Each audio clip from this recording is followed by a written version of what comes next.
Here we have the Zanussi washing machine. To operate with it, you should open the door, load the clothes inside, and then close the door. To open it, make sure to put it like this. Close it until you hear a click. Here, you can load the pre-washing detergent, normal detergent, and here softener.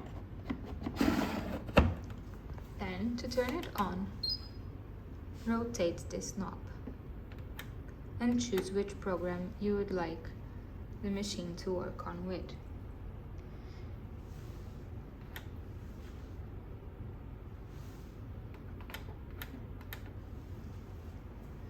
You can check the time here the temperature, and here the rotations.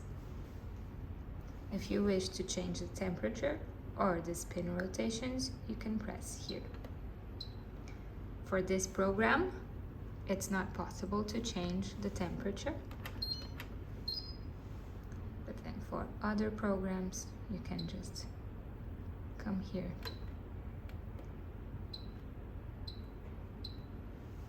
and select different temperatures.